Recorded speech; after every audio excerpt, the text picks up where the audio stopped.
Have you ever stopped to wonder why we hang mistletoe at Christmas or carve pumpkins for Halloween?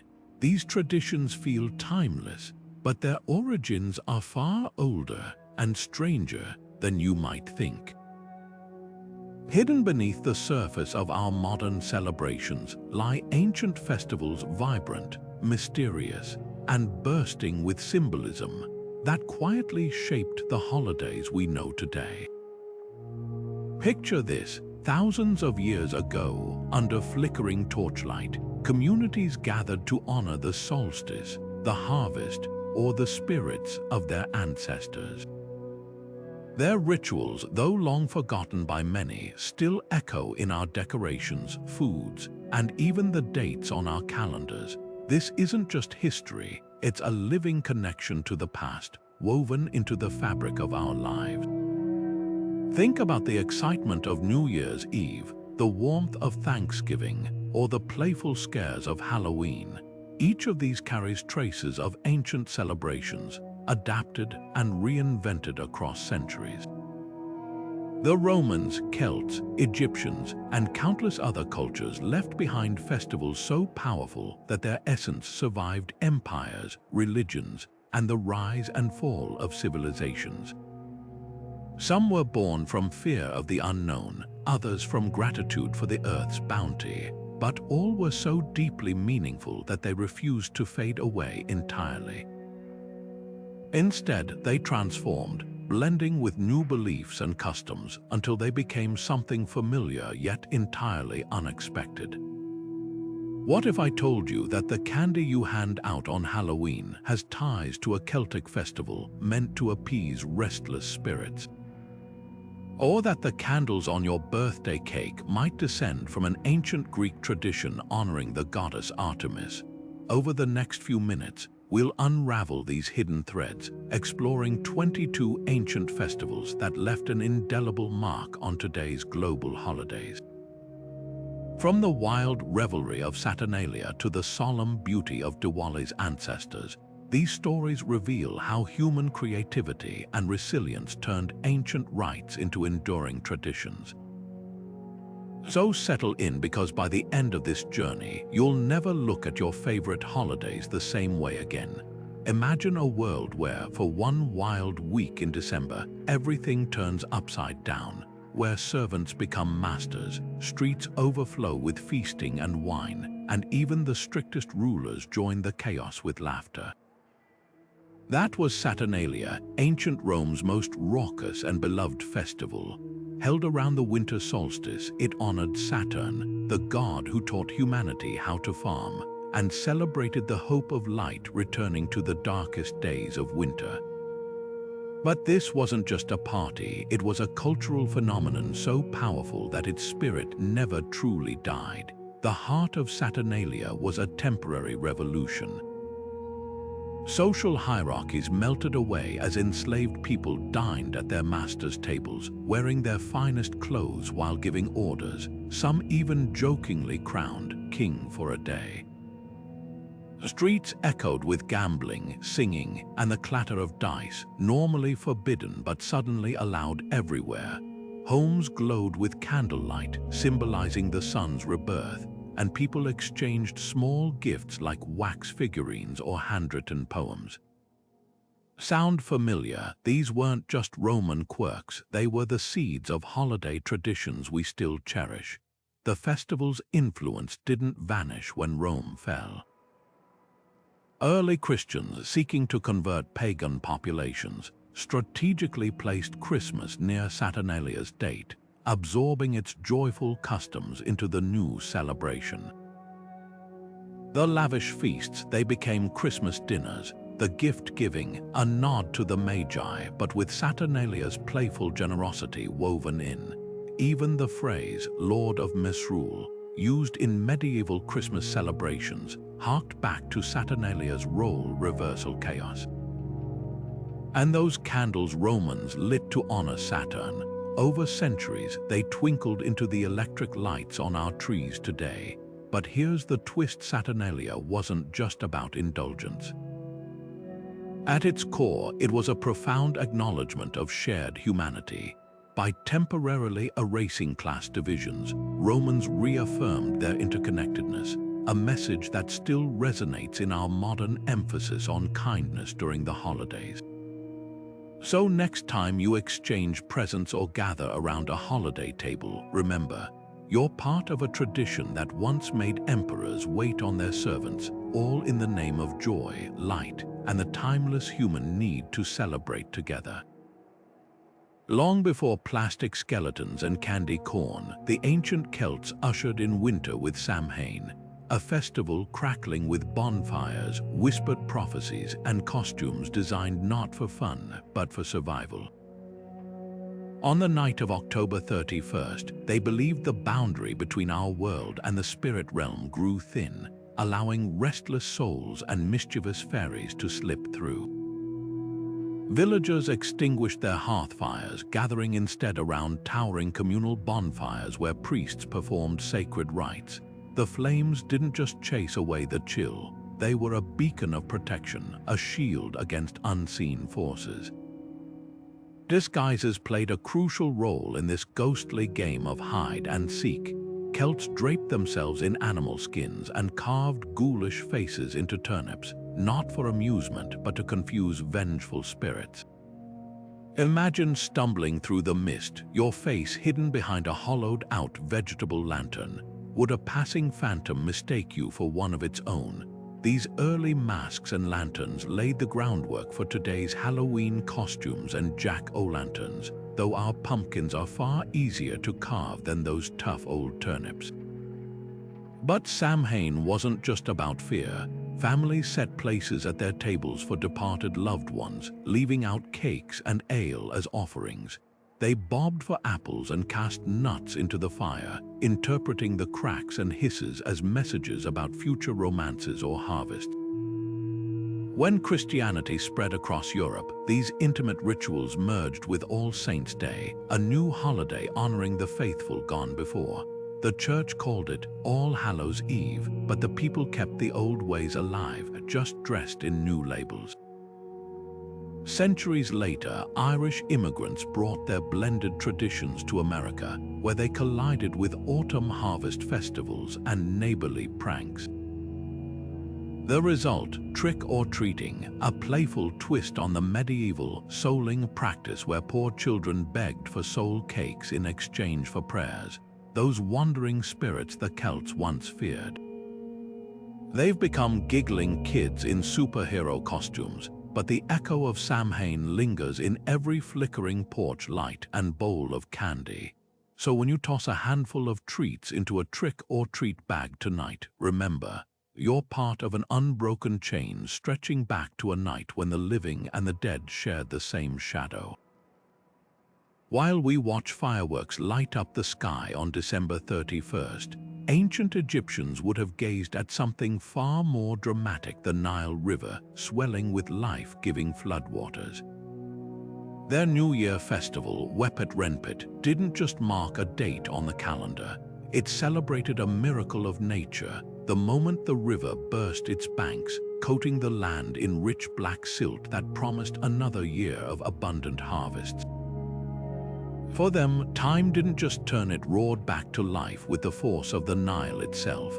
The festivities were as grand as the occasion demanded.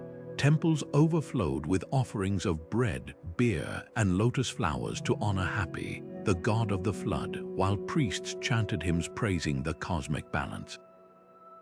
Families gathered for feasts featuring dates, honeyed cakes, and the first fruits of the season, their laughter mingling with the clatter of sistrum's sacred rattles meant to summon the goddess Hathor's joy. But this wasn't mere revelry. Every song, every offering was a carefully crafted prayer for renewal, an echo of our modern hopes for prosperity when we clink glasses at midnight. What's truly remarkable is how much of their symbolism still lingers. The Egyptians exchanged small amulets shaped like scarab beetles, symbols of rebirth, a tradition that mirrors our custom of giving gifts to welcome the new year. They also made personal vows to the gods, promising to mend their ways, much like our resolutions to exercise more or learn a new skill. Even their practice of writing wishes on papyrus and casting them into the river finds a parallel in today's Times Square ball drop or Japanese temple bells ringing out old regrets. But here's the twist: Wepet-Renpet wasn't fixed to a single date. It began when the star Sirius first appeared at dawn after months of invisibility, heralding the flood's arrival. This cosmic dance between earth and sky reminds us that time itself is fluid, shaped by nature's rhythms rather than human calendars. So when you scribble down your resolutions next year, remember, you're part of a 4,000-year-old chain of dreamers, all turning toward the future on a tide of hope and honey cake. Picture this: an ancient Athenian spring, where the air hums with the scent of blooming flowers and the clink of wine cups.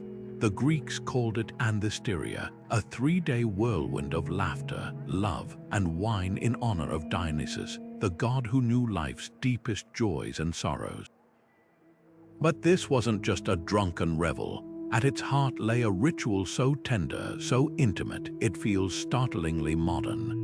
On the second day, couples exchanged small gifts, handwritten vows, fragrant blossoms, even sweets, while a sacred marriage ceremony united Dionysus with the city's queen in a symbolic union of divine and mortal love. Sound familiar? These weren't just Greek whims. They were the blueprints for a holiday we now celebrate with heart-shaped chocolates and roses. The connections run deeper than you might think. Anthesteria's lovers' tokens weren't mere trinkets. They carried prayers for fertility and enduring passion, much like the handwritten Valentines that began appearing in medieval Europe. The Greeks even believed the souls of the dead wandered among them during the festival, adding a bittersweet layer to their celebrations, a reminder that love outlasts even death. Centuries later, Chaucer and Shakespeare would weave similar themes into their romantic verses, helping shape Valentine's Day as we know it. But here's the twist: while Valentine's Day owes its name to a Christian martyr, its most cherished customs owe far more to Dionysus than to any saint. The Church may have given the holiday its date, but the Greeks gave it its soul. Those boxes of truffles, they echo the honeyed cakes offered to Dionysus. The bouquets flooding florist shops, a direct descendant of the garlands Athenian lovers twined into each other's hair. Even the tradition of secret admirers finds its roots in Anthesteria's playful anonymity, where gifts were often left unsigned to stir curiosity and delight. Yet Anthesteria wasn't just about romance. It was a celebration of life's cyclical nature, the way winter's barrenness gives way to spring's abundance. In that sense, our modern Valentine's Day, with its emphasis on renewal and connection, carries forward a truth the Greeks understood millennia ago: love isn't just a feeling. It's a force as vital and unstoppable as the vines bursting from Dionysus's cup, weaving through time to connect us across the ages. So next time you scribble a love note or share a box of chocolates, remember, you're part of a tradition that once made entire cities pause to celebrate the fragile, glorious miracle of the human heart. In the dusty ruins of ancient Babylon, a festival erupted each spring with such force that it shook the foundations of the city itself. This was Akitu, a 12-day spectacle of processions, sacred theater, and a ritual so shocking it would make modern audiences gasp. The Babylonians believed their chief god, Marduk, died and was resurrected annually, his triumphant return bringing life back to the withered land. But here's where it gets eerie. Priests would publicly humiliate their king, stripping him of his crown, slapping his face, and forcing him to kneel before Marduk's statue to beg for forgiveness. Only then, with the king's symbolic humiliation complete, could spring truly begin. The parallels to Easter aren't just coincidental, they're cultural DNA. Akitu's central theme of a dying and rising deity mirrors Christianity's Easter narrative, but the connections run deeper. Babylonians decorated their temples with eggs, painting them in vibrant colors as emblems of renewal, a tradition that predates Easter eggs by nearly 2,000 years. They also held communal feasts featuring lamb, a symbol of sacrifice that would later grace Passover seders and Easter dinners alike. Even the timing overlaps. Akitu began on the first new moon after the spring equinox, just as Easter's date dances between March and April based on lunar cycles. But Akitu wasn't merely a religious event, it was the original spring cleaning. Babylonians scrubbed their homes, settled debts, and released prisoners in a sweeping gesture of renewal. Sound familiar? These customs evolved into Lenten sacrifices, New Year's resolutions, and even the deep cleaning many undertake before Passover. The festival's grand processions, where Marduk's statue was paraded through the Ishtar Gate, find their echo in modern Easter parades, though our flower-covered bonnets are decidedly less intimidating than Babylonian dragon statues. Perhaps most fascinating is how Akitu's rituals acknowledged humanity's fragile place in the cosmos. The king's humiliation reminded everyone that no mortal, no matter how powerful, could control the seasons. Today, when we bite the ears off chocolate bunnies or hide pastel eggs in the grass, we're participating in the same primal celebration, the defiant joy that life, against all odds, begins again. The symbols have softened, but the message remains: winter never lasts forever. Deep in the frozen heart of a Scandinavian winter, when the sun barely grazed the horizon, Viking halls erupted with the roar of Yule, a festival so vital to survival that its echoes still warm our Christmas celebrations today. For 12 long nights, Norse families huddled around massive oak logs burning in their hearths, not just for warmth but as a defiant beacon against the endless dark. They called it the Yule log, and its flames were believed to coax the sun back to life, ensuring spring would return. That crackling fire wasn't just decoration, it was a lifeline, a prayer made visible. The feasts during Yule would put even our most lavish holiday spreads to shame. Tables groaned with roasted boar, a sacred animal dedicated to Freya, the god of fertility. Every bite was a promise that the earth would wake again, that herds would multiply, that hunger wouldn't claim them. Evergreen boughs draped over doorways weren't just festive, they were symbols of resilience, reminding everyone that life persisted even in the bitterest cold. And here's where it gets fascinating: those same greens now adorn our mantles, a 1,000-year-old whisper from people who knew winter as an adversary to be appeased. But Yule's most enduring legacy might be the figure who now delivers gifts to millions. Long before reindeer pulled sleighs, Norse children whispered about Odin, the one-eyed god who rode an 8-legged horse named Sleipnir across the winter sky. Cloaked and bearded, he'd reward good children with treats or leave switches for the naughty. Sound like someone who visits your chimney. The parallels between Odin's wild hunt and Santa's midnight ride are too striking to ignore, especially when you consider that Germanic tribes later blended these tales with Christian lore, creating the jolly old elf we know today. Yet Yule wasn't just about gods and gifts. It was a time of haunting storytelling, where skalds spun tales of heroes and frost giants by firelight, a tradition that lives on in our holiday movie marathons and family gatherings. The Vikings even had their own version of New Year's resolutions, swearing solemn oaths on a boar's head to accomplish great deeds in the coming year.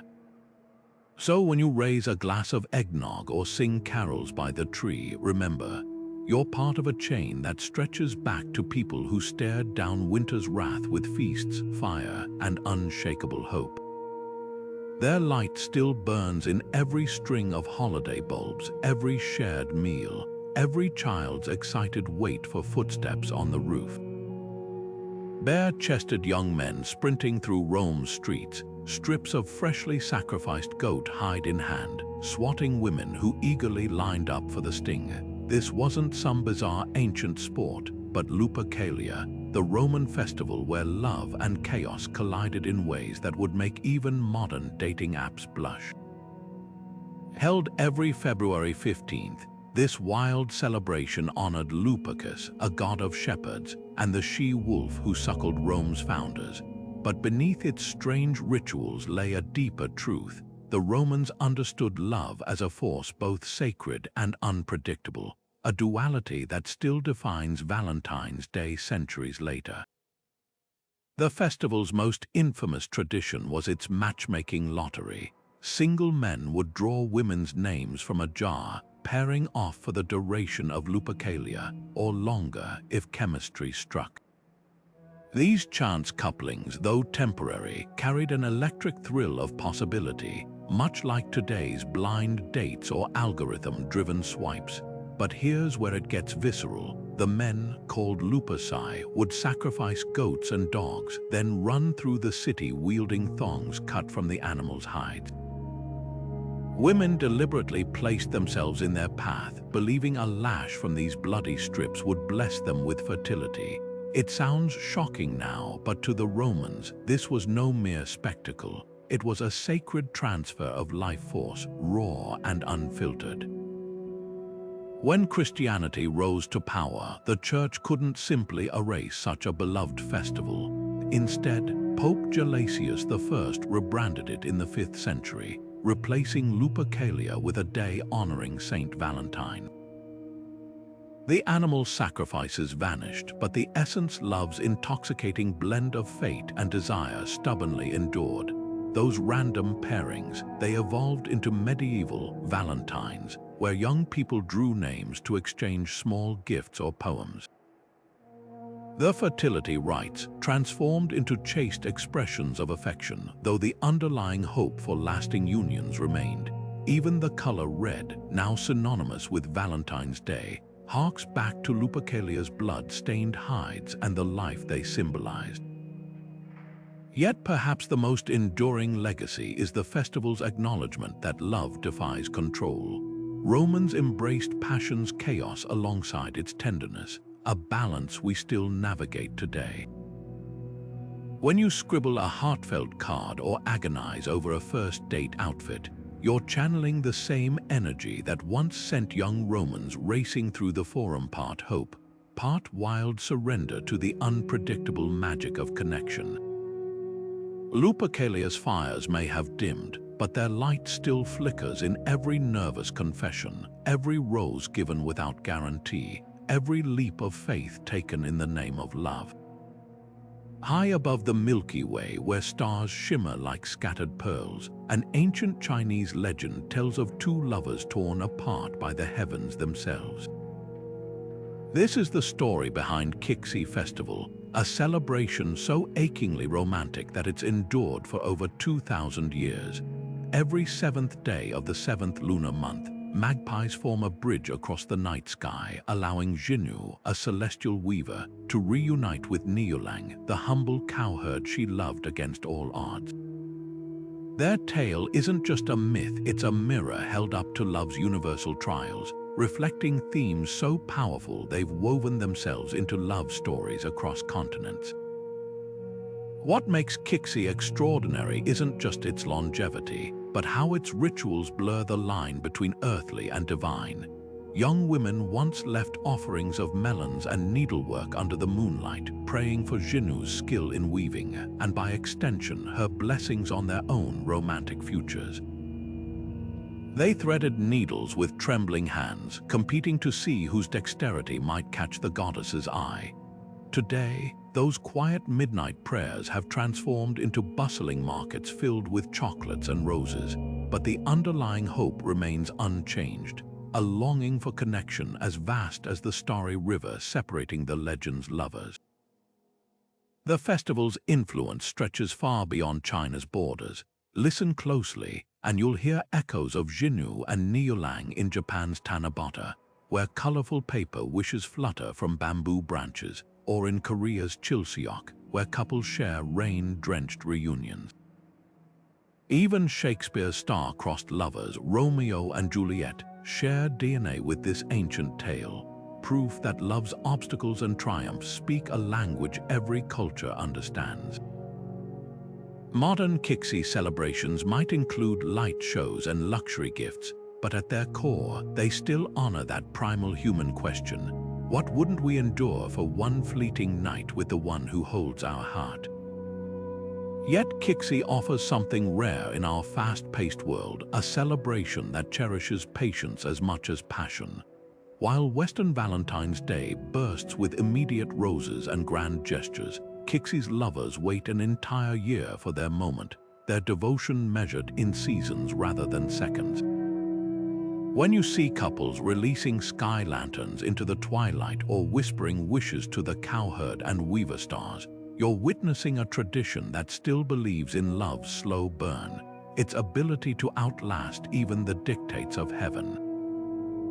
In that sense, Qixi isn't just a festival, it's a promise, written across the night sky in constellations and carried forward by every heart that refuses to let go. In the golden light of the spring equinox, when day and night hang perfectly balanced, Persian families gather around tables shimmering with symbolic treasures: fresh sprouts, shimmering coins, fragrant hyacinths, and a mirror reflecting the infinite. This is Nauras, a 3,000-year-old celebration so rich in meaning that its traditions have rippled across continents, influencing everything from Easter eggs to spring cleaning frenzies. At its heart lies the haft scene, a meticulously arranged spread where each item whispers a hope for the new year: apples for health, garlic for protection, sumac berries for sunrise's vibrant hues. But this isn't just a pretty display, it's a cosmic checklist for renewal, a tactile prayer for balance in a world that often feels anything but. The parallels between Nauras and other spring festivals are too striking to dismiss as coincidence. Just as Persians jump over bonfires to cleanse themselves of the past year's shadows, Europeans once leaped through Beltane flames for luck, the sprouted wheat at the center of every half-seen table. It mirrors the Easter grass nestling dyed eggs in German and Slavic traditions, both symbols of life stubbornly pushing through winter's grasp. Even the deep cleaning that precedes Nauras, where every rug is beaten and every window scrubbed, finds its echo in Jewish Passover preparations or the Scandinavian practice of spring rinsing. These aren't borrowed customs but shared human responses to the season's irresistible call to wipe the slate clean. What's truly remarkable is how Nauras has adapted without losing its soul. Zoroastrian priests once chanted beneath the stars during this festival, tending sacred fires to honor Ahura Mazda. Today, those flames still flicker, not in temples, but in the candles modern families light beside their half-seen tables, blending ancient reverence with contemporary warmth. The holiday's 13 days of visitation, where elders are honored and grievances forgiven, have evolved into video calls spanning time zones, yet the essence remains. Renewal isn't just about nature, it's about repairing the delicate web of human connection. Perhaps Nauras's greatest gift is its insistence that time is circular, not linear. The same goldfish swimming in bowls on half-seen tables, symbolizing life's fluidity, were depicted in ancient Persian art millennia ago. When children receive coins for reciting poetry, they're participating in a tradition that outlasted empires. This continuity offers something rare in our fractured modern world, a bridge between generations, a reminder that hope, like spring, always returns.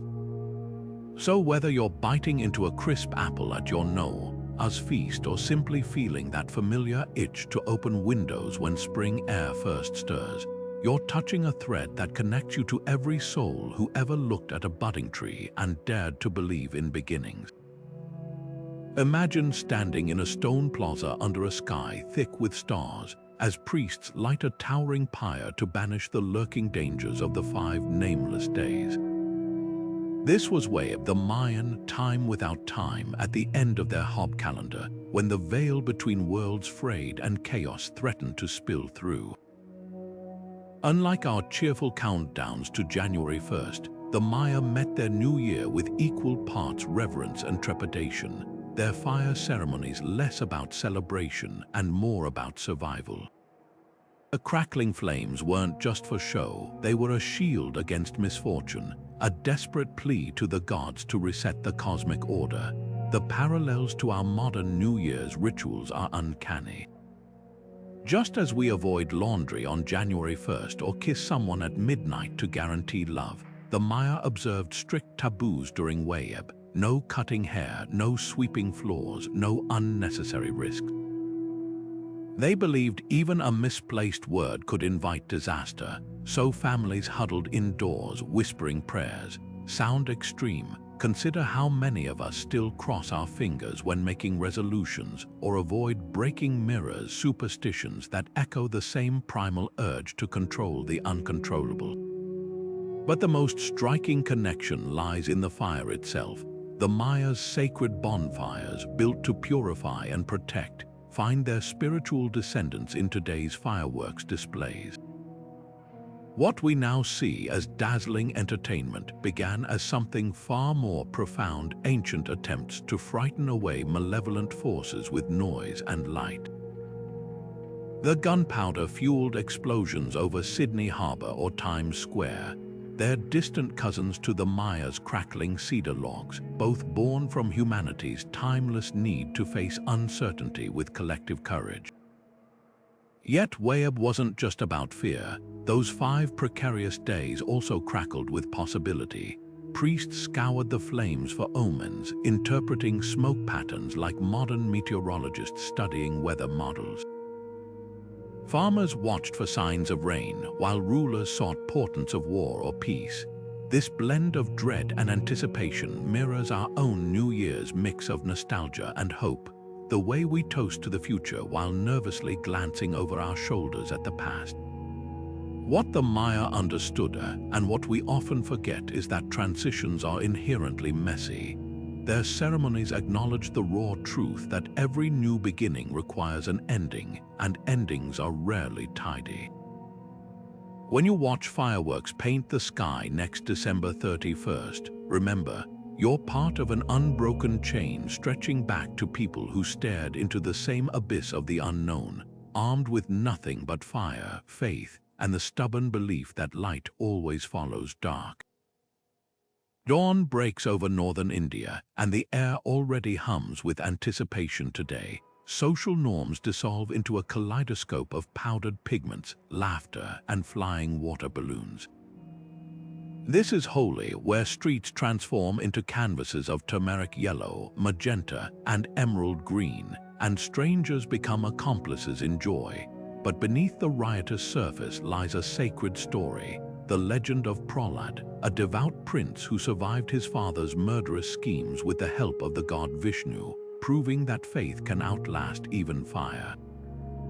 The bonfires lit on Holi's Eve, called Holika Dahan, aren't just spectacles, they're a reenactment of that ancient victory, a reminder that light persists even in the darkest times. What's fascinating is how Holi's essence, uninhibited celebration as a form of spiritual release, has leaped across oceans. In Spain's La Tomatina, thousands pelt each other with overripe tomatoes in a cathartic frenzy that mirrors Holi's temporary suspension of rules. Color runs worldwide, trade tomatoes for powdered dyes, but the DNA is the same. A collective exhale, a chance to revel in messiness without consequence. Even Brazil's carnival, with its painted faces and street parties, owes a debt to this idea that joy, when shared, becomes something sacred. The festival's secret lies in its layered symbolism. Those vibrant powders aren't random. Originally made from neem and turmeric, they carried medicinal properties to ward off springtime illnesses, the water fights. A playful nod to Krishna's legendary pranks, where the blue-skinned god drenched villagers in colored water to spark laughter. Modern Holi might use synthetic dyes, but the intention remains to break down barriers, quite literally staining everyone equally, if only for a day. Yet Holi's greatest export isn't its colors, it's permission. Permission to embrace imperfection, to wear your heart and your stains openly. When office workers in London or college students in Tokyo join color throws, they're tapping into a truth the Hindus understood millennia ago. Sometimes the deepest connections are forged not through words but through shared, wordless exuberance. That visceral truth, that play is as vital as prayer, is why Holy Spirit refuses to stay within borders, why its fingerprints appear anywhere people yearn to trade restraint for radiant, temporary chaos. In the soft glow of midsummer evenings across Japan, paper lanterns flicker to life, their warm light guiding ancestral spirits home for 3 precious days. This is Obon, a Buddhist festival where the living and the dead reunite in a dance of memory and gratitude. Unlike summer memorials, Obon pulses with energy. Streets fill with swirling yukata robes as dancers perform the Bon Odori, their movements retelling ancient tales of a monk who freed his mother's soul from suffering. The rhythm of taiko drums isn't just music, it's an invitation, a way to say, "We haven't forgotten you," across the veil of time. What makes Obon extraordinary is how it mirrors other cultures' attempts to bridge the same impossible gap. In Mexico, Dia de los Muertos transforms cemeteries into vibrant feasts, where marigold petals form golden paths for returning souls. Chinese families float lotus-shaped lanterns during the Hungry Ghost Festival, while Celtic Samhain set places at the table for those who'd passed on. Though separated by oceans and centuries, these traditions share a startling similarity: the conviction that love outlasts death, and that remembrance is less about grief than celebration. The festival's rituals reveal profound insights about human nature. Families prepare their ancestors' favorite meals, arranging them on altars alongside photographs and small possessions, tactile connections to lives that shaped their own. Gravestones are scrubbed clean, not out of duty, but as acts of intimate conversation. When lanterns are released on the final night, drifting down rivers or launched into starry skies, it's not an ending but a promise. Go in peace, we'll meet again. This interplay of presence and release echoes in Halloween's jack-o'-lanterns, originally meant to guide lost souls, and in the sugar skulls of Mexico that sweeten the sorrow of separation. Yet Obon offers something uniquely comforting: the idea that the departed aren't distant specters, but participants in life's ongoing rhythm. The Bon Odori dance often includes steps mimicking planting rice or weaving cloth, ancestral chores transformed into art. In that moment, time collapses. Great-grandparents who once worked these same fields twirl beside giggling children who never knew them, bound by movement and memory. When you see clusters of lanterns bobbing on a summer night, remember, you're witnessing a tradition that refuses to see death as a full stop. Whether through Obon's dances, Dia de los Muertos' marigold trails, or the flickering candles on All Souls' Day, humanity keeps crafting the same beautiful, impossible wish: to pull loved ones close one more time, if only in the space between heartbeats. As the first warm breezes of May rustled through ancient Celtic villages, something extraordinary happened. Entire communities stepped into a world where fire held magic and flowers spoke in code. Beltane wasn't just a festival, it was a living pact between people and the land, celebrated on the exact midpoint between spring equinox and summer solstice. At its heart burned towering bonfires, kindled from sacred woods like oak and ash, their smoke believed to purify cattle as they were driven between twin flames for protection. But this was no summer ritual. Imagine laughter echoing as young couples slipped into newly green forests to bring in the May, returning at dawn with armfuls of blossoms and flushed cheeks, their adventures blessed by the fertility goddess Flora. Those flower-gathering escapades weren't just youthful mischief. They birthed traditions that still paint Europe's countryside every spring. The maypole, its ribbon dance now a staple of school festivals, began as a potent symbol. The pole representing the sacred world tree, its descending ribbons weaving fate itself as dancers circled. Even the humble practice of leaving May baskets of flowers on neighbors' doorsteps carries echoes of Celtic doorstep offerings to household spirits. And let's not forget the crowning of May Queens, a tradition so enduring that medieval churches later co-opted it, dressing statues of the Virgin Mary in floral garlands to blend pagan joy with Christian devotion. What's startling is how Beltane's essence, the unabashed celebration of life's sensual abundance, managed to survive centuries of disapproval. Puritan leaders in 17th century England banned maypoles as licentious, yet villagers kept sneaking them back up. Victorian moralists tusked at flower crowns, calling them vulgar, but couldn't stamp out the primal delight of weaving hawthorn and primroses into wearable art. Today, when festival goers at Edinburgh's Beltane Fire Festival paint their bodies with glowing designs, or when German towns erect maypoles taller than telephone poles, they're participating in something far older than recorded history, a collective yes to warmth, growth, and the sheer pleasure of being alive.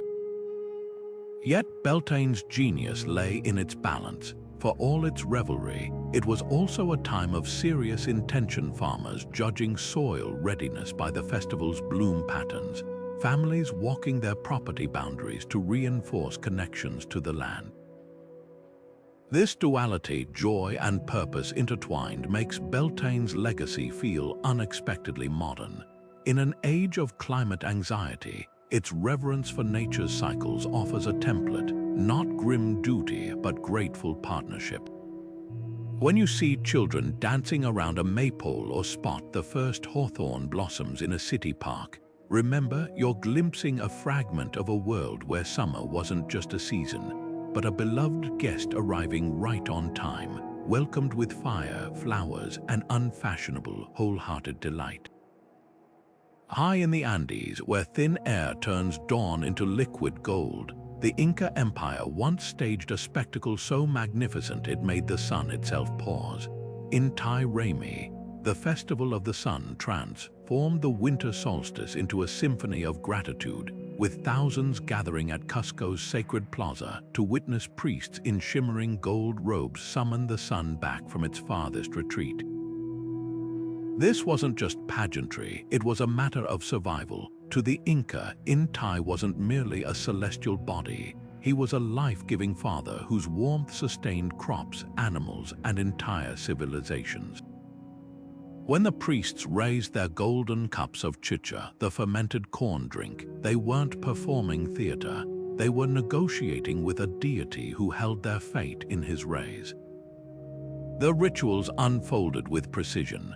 Chosen women, the Aklas, wove special textiles infused with prayers, while warriors staged mock battles to demonstrate strength worthy of Inti's favor. Climax came when priests kindled fire using a concave golden mirror, focusing sunlight onto sacred tinder, a moment of literal and symbolic ignition. Modern solstice celebrations may have swapped golden mirrors for Instagram filters, but the underlying awe persists. Sweden's midsummer poles, draped in flowers, replicate the Inca's sun-worshipping pillars. The barefoot pilgrims who gather at Stonehenge to greet the solstice sunrise are chasing the same primal truth, that human lives are tethered to cosmic rhythms far beyond our control. What's remarkable is how Inti Raymi's essence survived Spain's brutal conquest. Banned by colonial authorities in the 16th century, the festival went underground, preserved in whispers and clandestine rituals. Today's revived celebration in Cusco, with its rainbow-knit ponchos and soaring quina flute melodies, is more than a tourist attraction. It's a reclamation, a thread connecting modern Peruvians to ancestors who understood something we often forget. That gratitude isn't passive, but an active pact with the forces that sustain us. Yet the festival's true legacy might be its universal language. From Intai Rami's solstice dances to Japan's Amaterasu rituals honoring the sun goddess, humanity has always worshipped light as the ultimate creative force. When you sip a morning coffee bathed in sunlight or pause to admire a sunset, you're participating in that ancient conversation, one that began on mountain peaks and stone circles, where people first learned to measure time not in minutes, but in the sacred arc of a star's journey.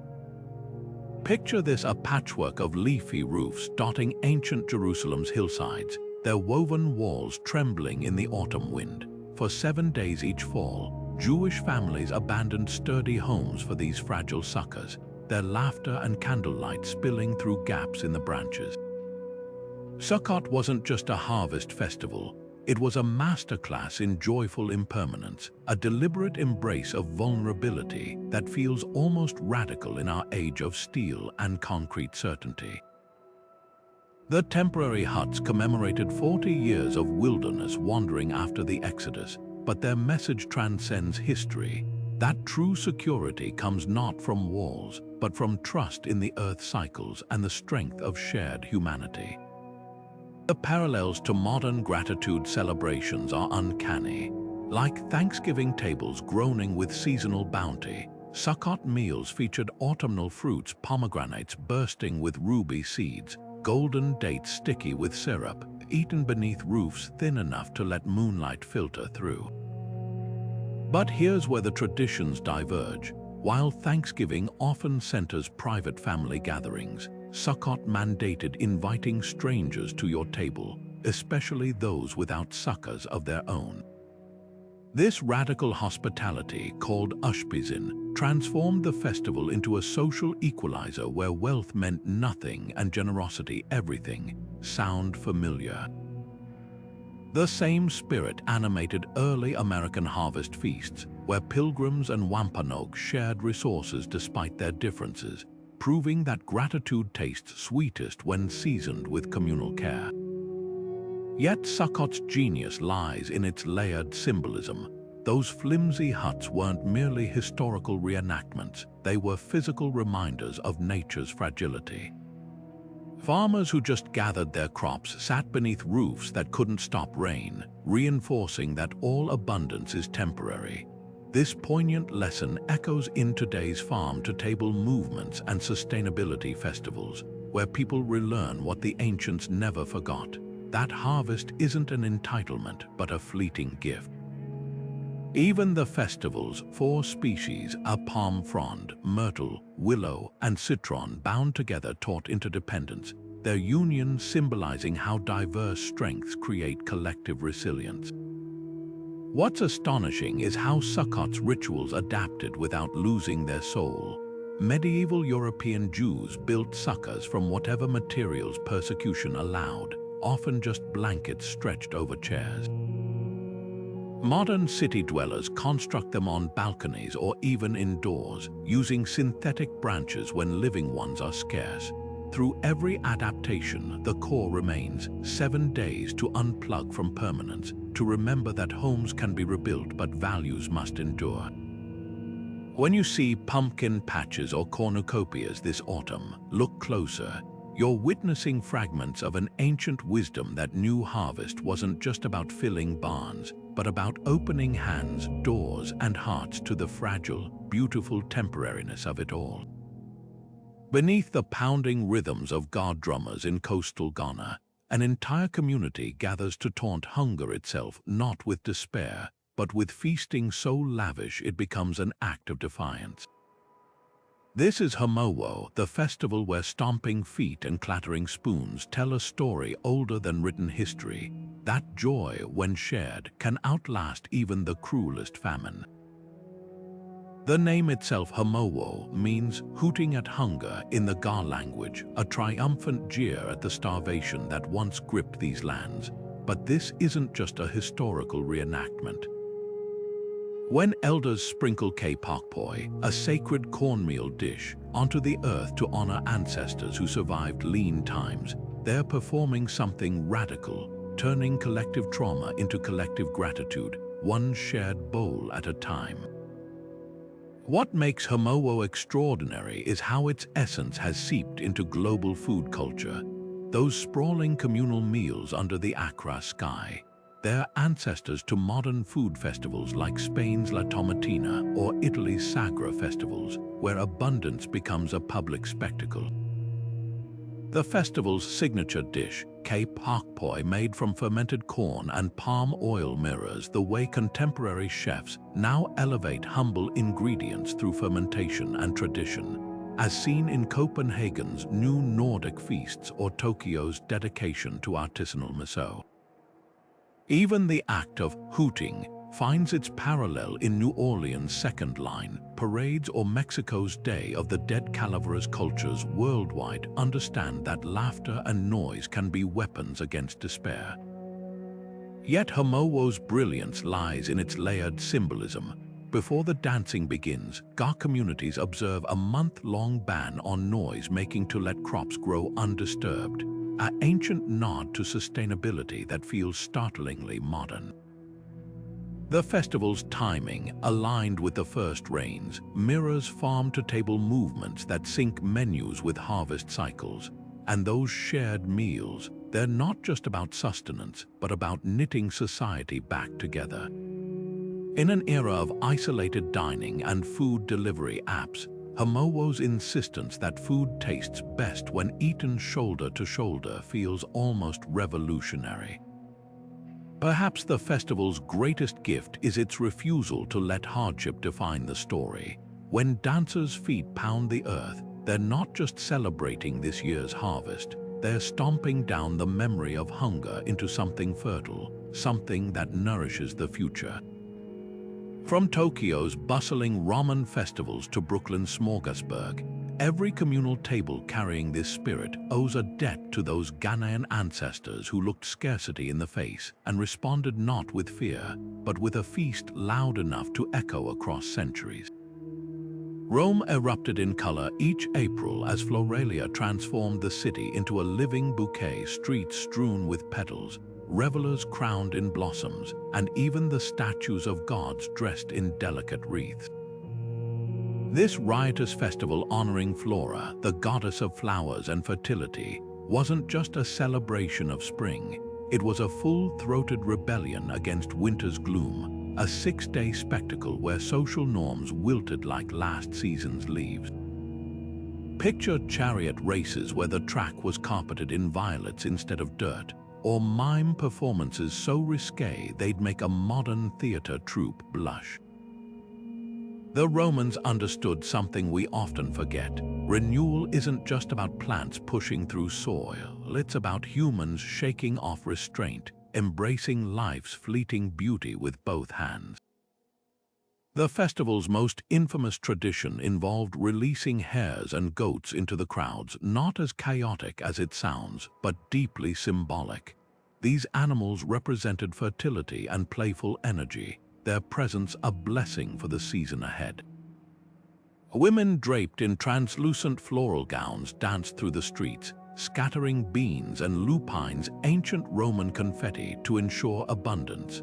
Meanwhile, the theaters staged comedies where actors wore flowers in their hair, a tradition that lives on in today's Shakespeare festivals and even Coachella's flower-crowned attendees. The connection isn't accidental. Both tap into that primal need to mark spring's arrival with artistry and abandon. But Floralia's legacy isn't confined to petals and performances. Its spirit pulses through modern spring break, where college students flock to beaches in a similar release of pent-up energy after winter's confinement.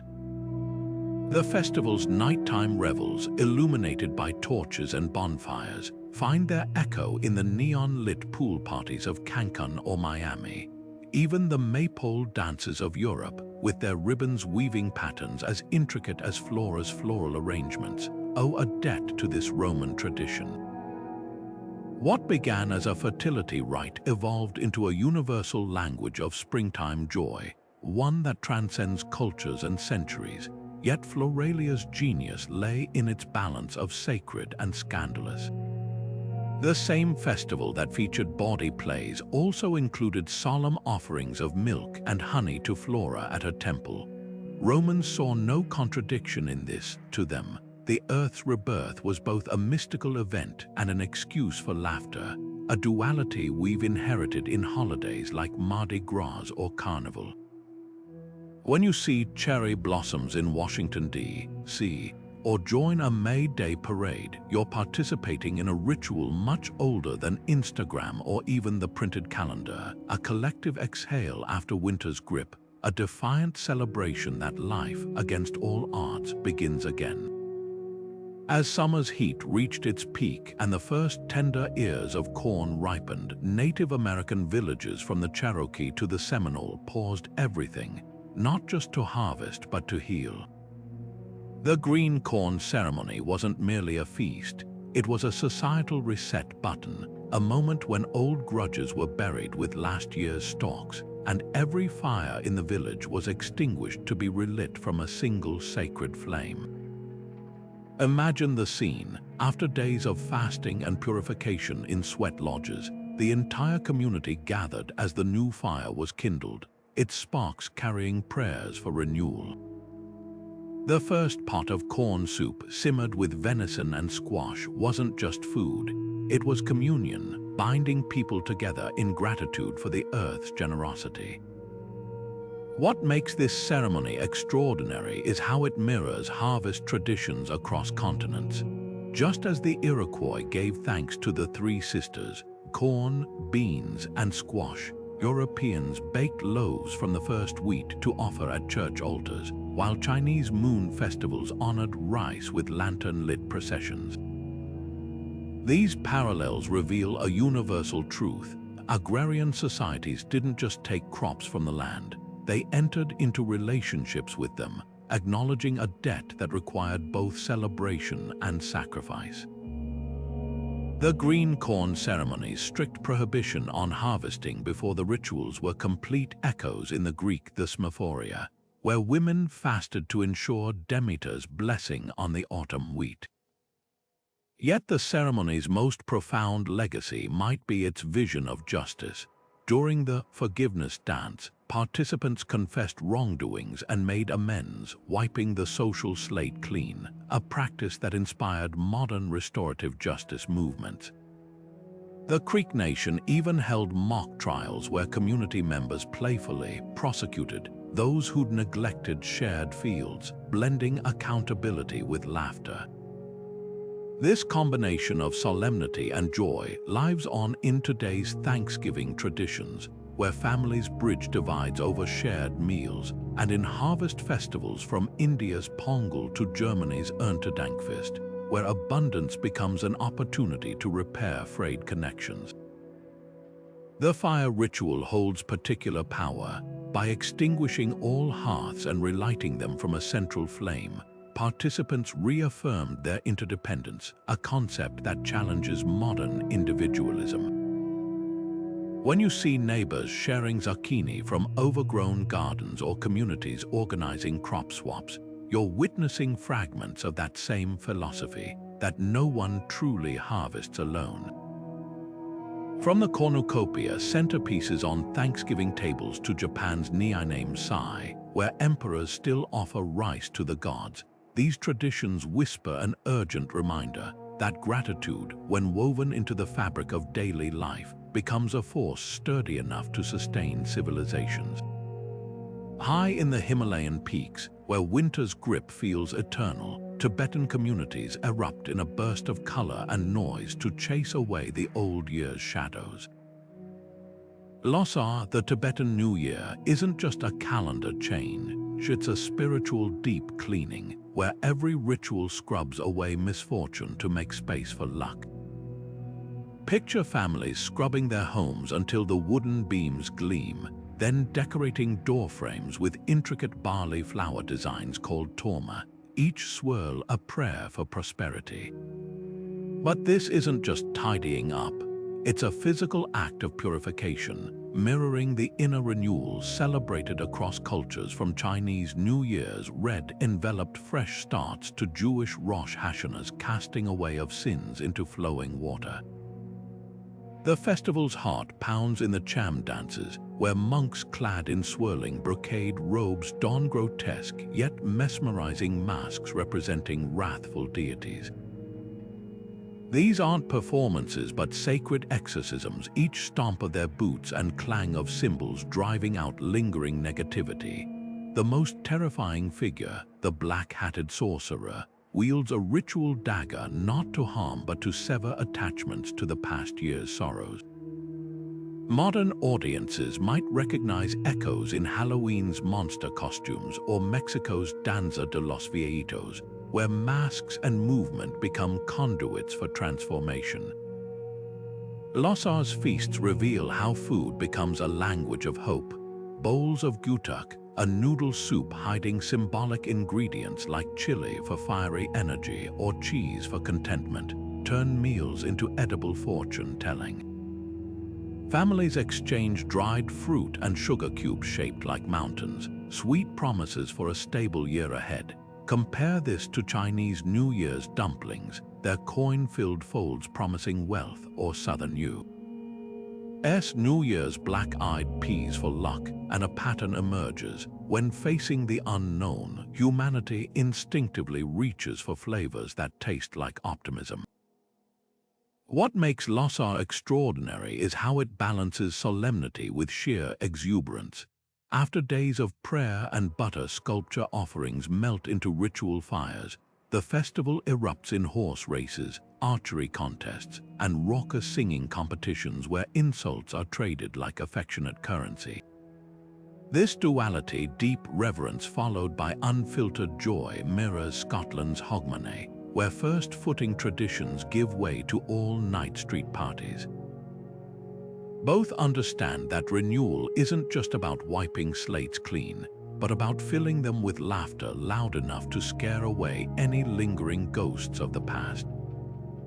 The festival's timeless magic lies in its insistence that time isn't linear but cyclical. When Tibetans greet each other with Tashi Delek as the new moon rises, they're not just wishing luck, they're acknowledging that every ending carries a seed of beginning. From the crackling juniper incense purifying Himalayan valleys to the dragon dances snaking through Beijing's hutongs, these rituals share a whispered truth that no matter how we mark our calendars, our deepest New Years begin when we dare to face the future together, armed with nothing but faith, feasts, and the courage to dance away the dark. Beneath the shadow of towering pyramids where the scent of copal incense curled skyward, the Aztecs celebrated Xocotl Huitzi, a festival where death wasn't feared, but embraced as part of life's sacred rhythm.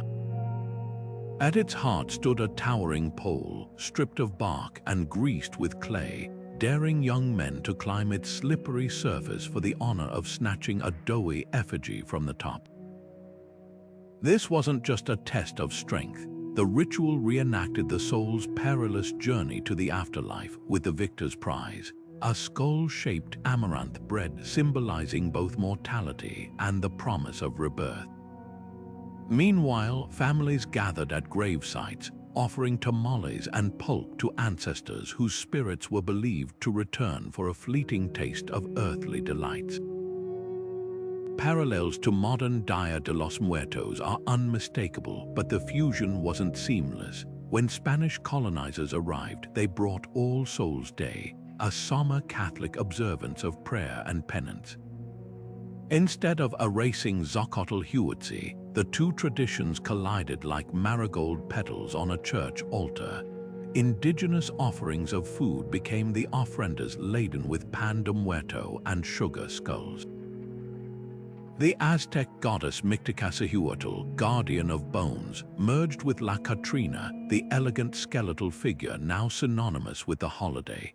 Even the ceremonial pole climb evolved into playful competitions at modern festivals, where laughter and remembrance intertwine. What's extraordinary is how these blended rituals reveal universal truths about grief. The Aztecs saw death as a continuation, not an end, a perspective mirrored in the vibrant calavera poetry that mocks mortality with wit. When Mexican families today picnic in cemeteries, stringing marigold garlands like bridges between worlds, they're honoring an ancient belief that love outlasts even the grave. Compare this to Japan's Obon lanterns or Cambodia's Pichum Ben offerings, and a pattern emerges. Cultures separated by oceans all crafted ways to keep their dead close, transforming sorrow into celebration. Yet Xochitl boldest legacy might be its refusal to sanitize death. Modern Dia de los Muertos inherits this unflinching honesty. Children nibble chocolate coffins, artists paint skeletons riding bicycles, and parades burst with skeletal brides and guitarists. In a world that often hides from mortality, this festival shouts a truth the Aztecs understood, that joy and loss are woven together as tightly as the strands of a marigold chain. When you see flickering candles illuminating photographs on an ofrenda tonight, remember, you're witnessing a conversation between the living and the dead that began 500 years ago on a greased pole under a star-strewn Mesoamerican sky. Deep in the heart of ancient Athens, as autumn winds stripped leaves from olive trees, the city's women disappeared for 3 days, vanishing into hillside sanctuaries where no man dared follow. This was the Thesmophoria, a sacred festival honoring Demeter, goddess of the harvest, and her stolen daughter Persephone. Far from the public spectacles of other Greek holidays, these rites unfolded behind closed doors, their details guarded so fiercely that even today, historians piece together fragments like a scattered puzzle. What we do know paints a mesmerizing picture. Women sleeping on beds of willow branches, handling phallic-shaped cakes, and lowering piglets into underground chambers called megara, only to retrieve their decayed remains months later as potent fertility charms. These weren't just rituals, they were acts of collective power, a rare glimpse into a world where women held the keys to life's most vital mysteries. The festival's secrecy speaks volumes. In a society where women's voices were often silenced in public life, the Thesmophoria offered a sacred space for female authority. Participants reenacted Demeter's grief after losing Persephone to the underworld, fasting and mourning like the goddess herself. But this wasn't mere pageantry. The women's actions were believed to directly influence the fertility of both land and womb.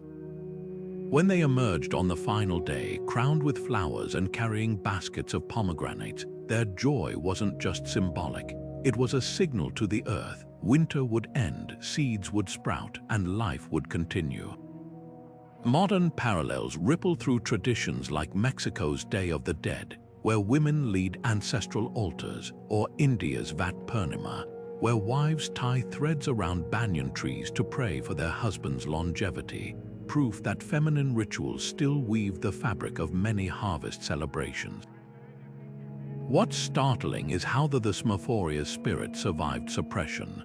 Early Christian writers condemned it as pagan superstition, yet echoes persisted in medieval women's herb-gathering guilds and Renaissance midwifery lore. Even today, the festival's essence thrives in unexpected places: the solidarity of breastfeeding circles, the resurgence of red tent gatherings, or the way grandmothers still pass down planting almanacs based on moon phases.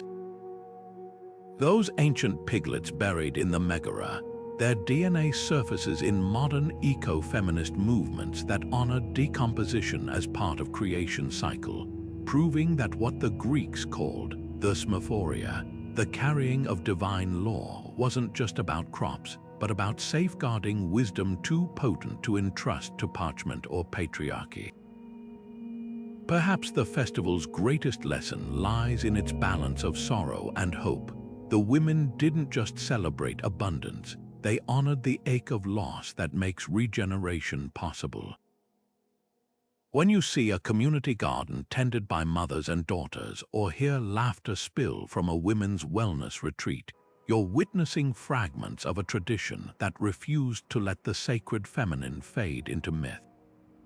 The Thesmophoria's fires may have dimmed, but their light still flickers wherever women gather to whisper secrets, bury offerings, or remind the world that growth begins in the dark. Twilight deepens in the birch forests of Eastern Europe, where young women weave flower crowns with trembling fingers, each petal carrying a whispered wish.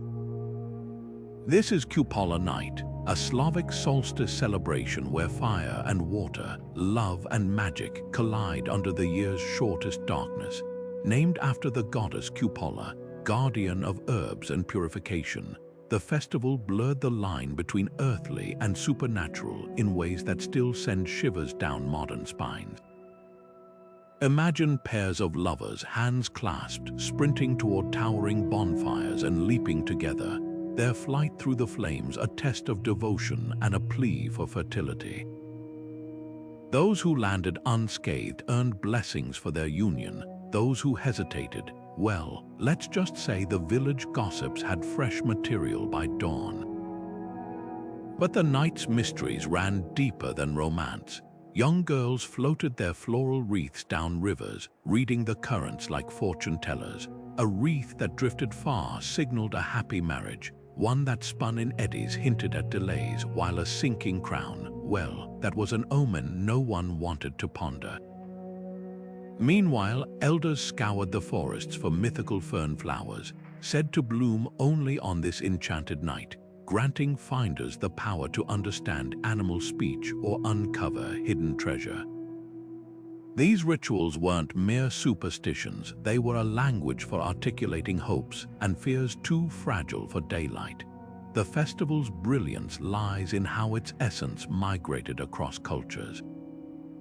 Swedish midsummer poles, draped in greenery and circled by dancers, mirror Cupola's reverence for plants' midsummer potency, the Norwegian practice of placing flowers under pillows to dream of future spouses. A direct descendant of Slavic girls tucking herbs into their bedding for prophetic dreams. Even the bonfire's cleansing smoke finds its echo in Iceland's Jónsmessa, where rolling naked in dew-covered grass at solstice is believed to heal ailments, a similarly bold embrace of nature's transformative power. Yet Cupola Night's most enduring legacy might be its acknowledgement of love's duality, both tender and daring. The same festival that inspired couples to whisper secrets by firelight also required them to brave its heat, proving commitment isn't just whispered promises but leaps taken hand in hand. When you see Scandinavian revelers dancing around maypoles or Baltic families gathering medicinal herbs at solstice, remember, you're witnessing fragments of a night when entire villages stayed awake, suspended between fire and water, between what is and what might be, daring to believe that for one magical moment, the universe might just whisper back. From the raucous roll reversals of Saturnalia to the flickering turnip lanterns of Samhain, these 22 ancient festivals prove one extraordinary truth. Our modern holidays aren't just traditions, but living conversations with the past.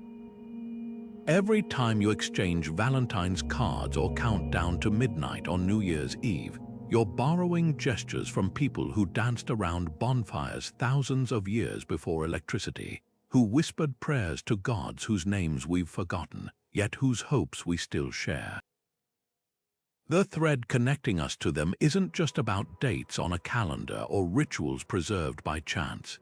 It's about something deeper, the universal human need to pause, to marvel at the turning world, and to find light even in the darkest seasons. What's astonishing isn't just how these customs survived, but how they evolved.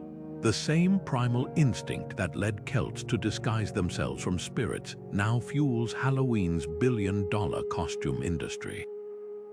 The sacred fires of Inti Raymi, once kindled to coax back the sun, have become the glittering fireworks bursting over cities every new year. Even the quietest moments, like placing an extra chair at the table during Obon or leaving milk and cookies for Santa, carry echoes of offerings made to ancestors and deities long ago. These aren't coincidences, they're testaments to humanity's endless creativity in preserving what matters most. Yet the real magic lies in the contradictions. How did a Roman fertility festival full of bloodied goat hides morph into Valentine's Day's heart-shaped chocolates? Why do we still hunt for eggs in spring, a tradition that began with Persians decorating them for Nauras? The answer is simpler than you might think, because at their core, these rituals were never about the trappings, but the truths they celebrated: love outlasting death, light conquering darkness, communities rebuilding after hardship. These themes transcend time, adapting to new beliefs while keeping their emotional power intact. So the next time you bite into a Halloween candy bar or hang a wreath on your door, take a second to listen. Beneath the crinkling wrappers and pine needles, you might just hear the whispers of ancestors who once stood where you stand, laughing, fearing, hoping, and passing the torch of celebration to the future. Which of these ancient connections resonates with you? Share your thoughts below, and if you've enjoyed unraveling these threads of time, join us for more journeys into history's hidden corners. Don't forget to hit subscribe, because the past isn't finished surprising us yet.